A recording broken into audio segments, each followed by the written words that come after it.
fun at practice, maybe play some music. I'm suggesting you're not going to oblige his request. Well, Claypool plays wide out, and I'll let him do that. I'll formulate the practice approach, and I think that division of labor is probably appropriate. And that's the end of that. Football is not fun. Practice is not fun. No fun in Pittsburgh, and no fun for a variety of reasons. Fun time now. The Week 12 Awards. MDS is here with us. MDS, welcome back.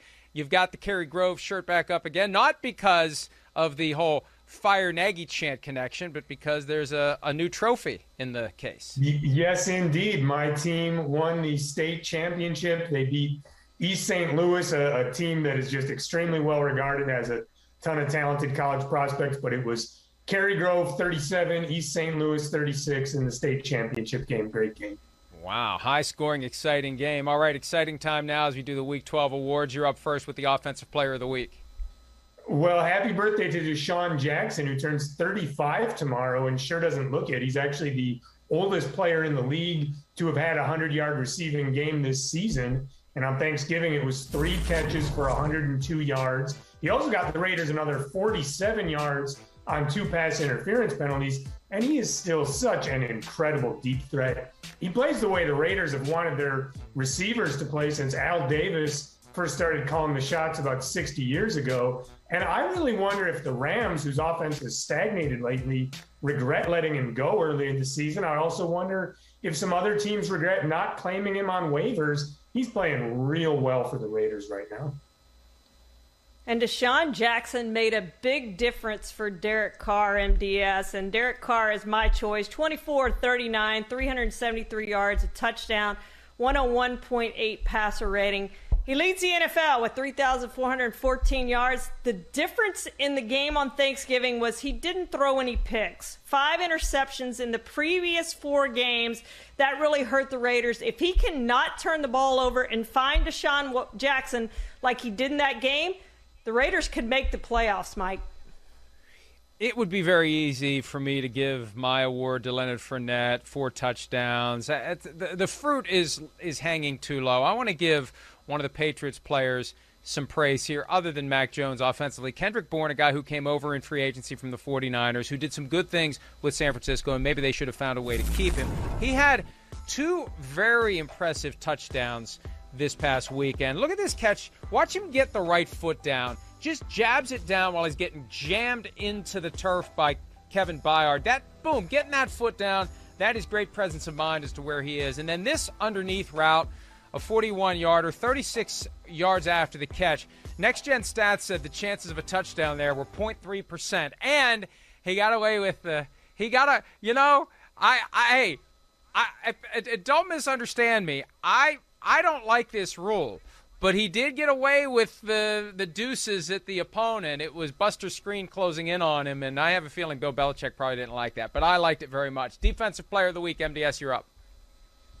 I got Jets defensive end John Franklin Myers, who had one of my favorite plays of this NFL season when he tipped a pass against the Texans and then caught it and ran 32 yards with it. It was just a great athletic play. We're showing it now. A big guy showed the leaping ability, the running ability, also the intelligence not to get stripped from behind when he recognized that, no, I'm not the fastest guy on the field right now. I better not fumble here. So I thought that was a great play. He also had 2 sacks in addition to that highlight. Last month he signed a big contract extension with the Jets, and he showed why he's worth the money.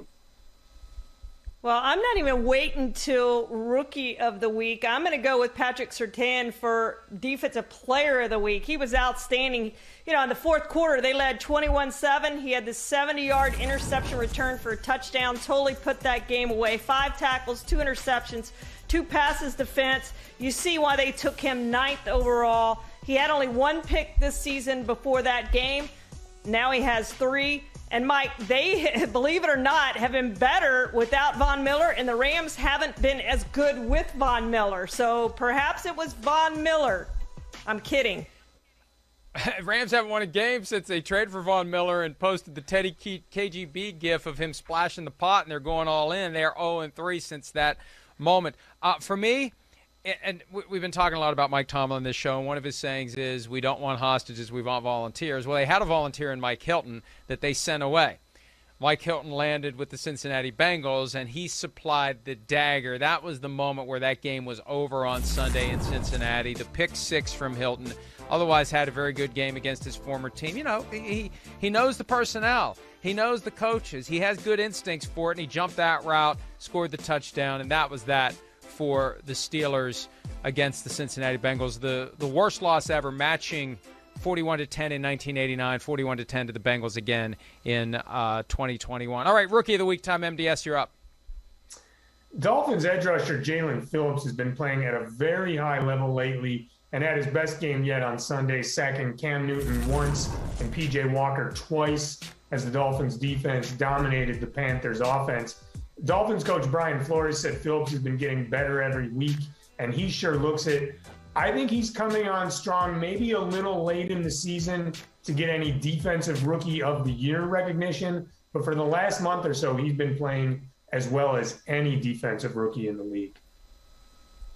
MDS, you're going to like this one because it shows you can find running backs anywhere in the draft. Elijah Mitchell has had an outstanding rookie season. He was a sixth-round draft pick.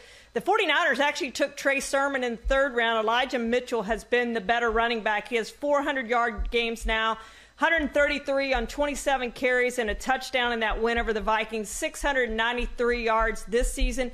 He's been really, really good for the 49ers, who we know just throw any running back in there and do really well with any running back, but he's been outstanding for the 49ers.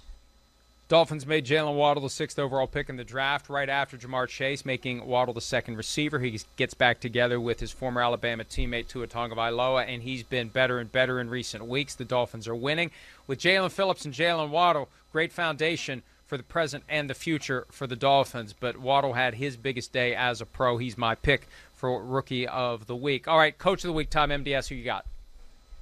Bengals coach Zach Taylor has his offense playing extraordinarily well. Joe Burrow played well. Joe Mixon played well. The Bengals only won 2 games in Taylor's first year, 4 games in his second, but now that he has them 7-4 in his third year, pointing in the right direction. We left the Dolphins for dead at 1-7, and guess what? They've won 4 in a row now, and Brian Flores is a big credit to him for they are where they are and have a chance, actually, to make the playoffs. No 1-7 team has ever made the playoffs, but they have the Giants and Jets at home coming up. If they can win those 2, guess what? They're back at 500, Mike. Oh, and they don't go on the road until after Christmas, and they're going to New Orleans on the 27th. That should be a great game, and they could be 7-7 with 3 games to play. My Coach of the Week is a guy who doesn't get the credit he deserves, Matt LaFleur. He's had 2 great seasons to start his career, having another great season now at 9-3. And with the Rams doing everything they could to improve their team and get a better outcome than they had in the playoffs in January at Lambeau Field, they come in with Matthew Stafford, Von Miller, OBJ. And that game should have been a blowout. That game should have been 42-10. That game should have been a lot worse than it was. It looks not so bad in the newspaper after the fact, but it looked pretty bad as you were watching it. It was dominance by Matt LaFleur. The offense he put together to solve that defense helps to have Aaron Rodgers, but Matt LaFleur doesn't get the credit he deserves, and he deserves to be recognized as Coach of the Week. Hi, I'm Mike Tirico, and thanks for watching. Make sure to hit subscribe for the latest news and highlights from NBC Sports.